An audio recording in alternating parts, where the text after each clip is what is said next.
be recording now, but I like to wait for the little yellow light. And it's not there yet, but it's coming up. Come on, little yellow. There it is. It's live.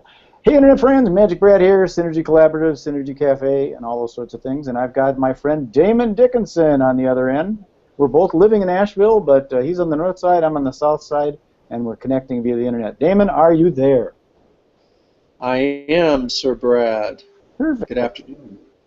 So what we're going to talk about today is meditation again, and I wanted to start with like the core essence of it, of exactly what is meditation. Because I know I did a post on, it was LinkedIn or Google, and I said, is meditation like prayer? So, Damon, what is meditation? Well, it's a very good question, a very broad question. So meditation is going to be different things to different people. If we were going to break it down to its simplest definition, it's whatever our consciousness is focusing on. So it's the act of focusing our consciousness on a particular, typically object of one form or another, whether it be our mind or our heart or another person or a mantra, which is a repeated phrase, or music. So meditation, in essence, is whatever we are focusing on. And so it incorporates a lot of different forms of practice. There are walking meditations. There are mindfulness meditations. There are heart-based meditations. Prayer in itself could be considered a form of meditation where we're focusing on our words, our conversation with the divine. Even though quite often they're considered separate prayer and meditation. And that can be too, because we could be focusing on the divine and praying, speaking, talking to the divine. A lot of times, and one thing I heard was that meditation is listening to the Creator or God or Source, and prayer is speaking. We're on the same vibe. That's the exact same thing I was just thinking about right now, because I saw it in my string of comments. That's exactly the way that a lot of people explained it. Yeah, so there is this sort of focused attention where we're letting in. We're in a way like we would listen. We're in a very active, open, present state to what's happening, and we're focusing usually on one particular point of consciousness. That's what I've found, that some people say that what they, Shakti Gawain, she had a thing in her book, Creative Visualization, about like, visualize that you're sitting at the bottom of the ocean and you're blowing bubbles up and you're counting the bubbles as they come up. So now you're just focusing on those bubbles. Right. So that's, I guess, one way of focusing on the bubbles.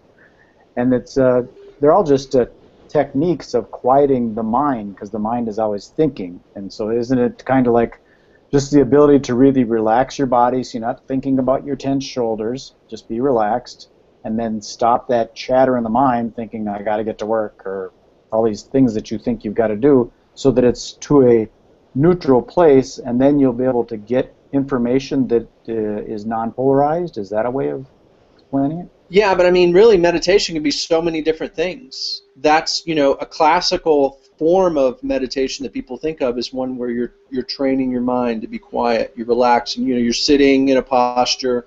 Your eyes are closed, and you're om, or you're focusing on your breath, or you're focusing on a sound, or you're focusing on the flame of a candle. That is a typical traditional form of meditation. But really, Brad, being fully engaged in a sport could be a form of meditation. Skiing down a hill on snow skis could be a form of meditation. Painting a picture with your full awareness can be a deep, deep, deep form of meditation. There's, the spinsters, the older women, and I guess it was Ram Dass was saying, he was doing a lecture, and in the front row was this very elderly lady, like way out of the demographics of everyone else that was there, at least a generation older than everyone else was there. But as he was speaking, you could see she was like shaking her head, yes, everything he was talking about. And this was in the 70s. And it kind of intrigued him. It's like, man, this lady's like really hip. She's getting everything I'm saying. And after the event, she came up and said, "Oh, I really loved what you had to say. I could relate to everything you could have to say. It was wonderful." And he goes, "Really? What kind of meditation practice do you have?" And she goes, "I spin." Or no, she said, "I knit." So really anything we're allowing ourselves to be fully engaged. And quite often the beginning forms of meditation, more active forms of meditation are easier to do that with. Where we're walking or running or painting or doing something active. And then allowing kind of like getting into the alpha state, like you're like driving your car. You don't really long distances. You don't really have to think. You just kind of cruise, and your mind gets into. Well, sort of, kind of. That's almost a place of going unconscious, which is a little different, where we kind of fade in and out of consciousness. Because a lot of times you could be driving your car and you come back and you go, "Oh my God, where was I for the last 10 minutes? Who's driving the car?" And that's a little bit different, because we really want a different effect where we're actually more fully engaged. Like, you can feel the steering wheel in your hands and your foot on the gas pedal and the radio playing and the full view of what's in front of you and be engaged with your thoughts. So it's bringing all the senses into a present moment state, fully conscious state. Okay, so it's not so much the subconscious you're trying to bring in, it's taking full advantage of the physical senses. You can smell something, you can see something, hear something, feel something. Well, it's just the more of the senses that you can, at first, in beginning phases, stages, that you can tune into simultaneously, it's going to help you stay more present.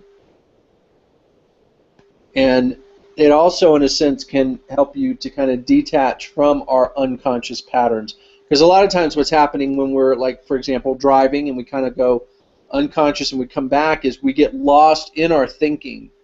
Like, we become identified with our thinking, like we're in a dream state, than actually being able to witness and see or experience more directly what we're actually thinking. Like, we're aware that we're actually thinking something as opposed to being in the thought. Okay, so when we first started this session, didn't you sort of give like a one-sentence description of what meditation was? Yeah, the act of focusing our consciousness. Okay, so that's what meditation is. Because a lot of people, I think, they get into, okay, you got to do the little thing with your fingers, you got to sit down with your legs crossed, you got to and everybody thinks that's what meditation is. It's a stereotype. Well, it is. It's one form, but it's not all there is. It's like saying, yoga. You say the word yoga and you think of hatha yoga. That's the only kind of yoga there is. But there's actually many, many forms of yoga or the path that bring you to oneness. Yoga means oneness. Got it.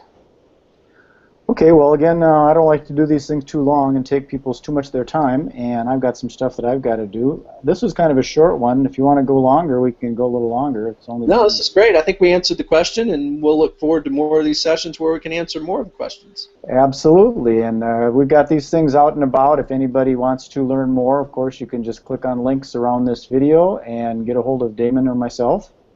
And we plan on doing a lot more of these spirituality and meditation and wellness-based metaphysical type functions. So, peace, love, and happiness. Magic Brad signing off. Thank you again, Damon, for taking the time. Thanks, Brad. Have a blessed day.